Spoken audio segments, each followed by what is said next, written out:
안녕하세요, 유스트 여러분. 4월 29일 수요일 수요일 큐티를 여러분과 함께 나눠보도록 하겠습니다. 여러분, 아침 일찍 일어나서 하나님의 말씀을 묵상하는 것은 정말 중요합니다. 우리가 남는 시간을 주님께 드리는 것이 아니라 우리의 가장 처음 것을 주님께 드릴 때 하나님은 그 마음을 받으시고 우리 가운데 뜨거운 마음과 하나님의 놀라운 은혜로 우리에게 갚아주실 것을 믿습니다. 아멘. 저는 오늘 이 구원을 이루시는 하나님이라고 하는 이 큐티를 보면서 이런 질문을 한번 해보았어요. 내가 가야 하는 앞길의 방향이 보이지 않을 때 주님을 의지해 본 적이 있는가? 여러분, 정말 중요한 이야기죠. 여러분들은 내가 어디로 가야 할지, 어떤 결정을 해야 될지 모르고 있을 때에 내가 하나님만 의지해 볼 거야 라고 하는 딱 한 가지의 해결책을 가지고 끝까지 주님을 붙들고 승리해 본 적이 있나요? 오늘 본문에 보면 잠깐 요약을 해보면 이런 이야기예요. 오늘 본문에 보면 이사야가 한 가지 예언을 하고 있어요. 그것이 뭐냐면 2절입니다. 누가 동방에서 사람을 일깨워서 공의로 그를 불러 자기 발 앞에 이르게 하였느냐. 열국을 그의 앞에 넘겨주며 그가 왕들을 다스리게 하되 그들이 그의 칼에 티끌 같게 그의 활에 불리는 촉에 같게 하매. 이것이 무엇을 의미하냐면요. 이 페르시아의 왕 고레스가 바벨론을 완전히 끝장을 내버리는 그러한 한 장면을 지금 예언을 하고 있는 거예요. 그런데 이상하죠?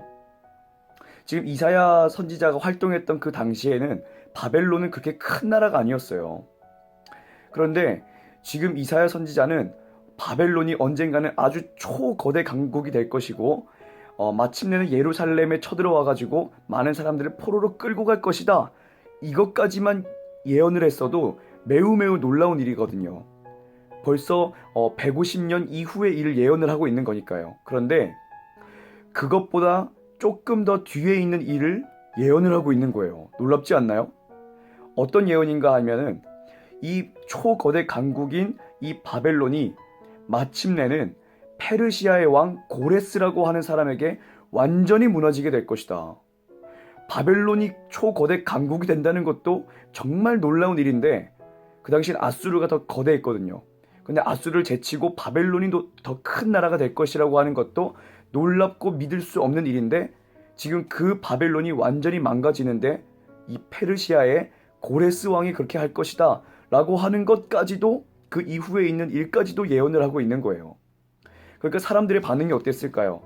저런 저거 미친놈 저거 무슨 이상한 말을 하고 있어. 우리는 지금 이렇게 괜찮게 살아가고 있는데 뭐 우리가 포로가 된다고? 바벨론이 커진다고? 뭐 바벨론이 뭐 또 망가진다고? 페르시아의 왕 뭐 고레스가 나타난다고? 사람들은 믿을 수가 없었어요. 그러나 이 일은 150년 이후에 예루살렘이 함락됨으로써 바벨론이 모든 유대인들, 거의 대부분의 비천한 유대인들을 제외하고 대부분의 유대인들을 포로로 끌고 가버렸어요. 실제로 일어났죠. 그리고 포로에서 귀환했을 때 이 일도 실제로 일어났습니다. 포로 생활을 한 지 70년 만인 주전 538년에 실제로 고레스라고 하는 이 왕이 페르시아에서 이제 딱 나타나가지고 바벨론의 그 모든 세력들을 무너뜨리고 바벨론을 점령을 해버렸어요. 그래서 모든 바벨론에 있던 사람들을 다 풀어줘 버렸습니다. 자, 이제 너희들은 돌아가라. 그러니까 이사야가 했던 이 모든 예언이 그대로 성취되었다는 것을 알 수 있죠. 사랑하는 여러분, 역사를 움직이시고 역사의 방향을 주장하시는 분은 바로 하나님이십니다. 모든 역사를 계획하시고 모든 역사의 그 주인 되시는 분은 바로 예수 그리스도 한 분뿐이라고 하는 사실이에요.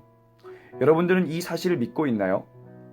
잠깐 아주 짧게 제 이야기 하자면 저는 하나님께서 제 인생을 이끌어 가신다는 것을 저는 잠깐의 그 경험을 통해서 조금이나마 더 믿게 되었던 것 같아요.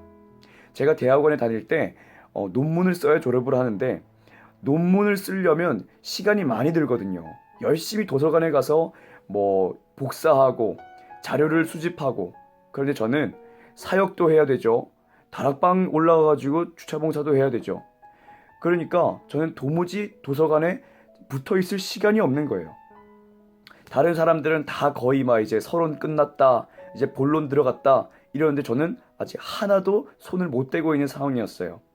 그런 상황 속에서도 청년들과 함께 성경 모임을 갖고 이 성경 말씀을 계속 이제 읽어나가면서 그 성경 모임을 이끌었는데 얼마나 조바심이 나겠어요. 빨리 준비해야 되는데 난 왜 이거 하고 있을까?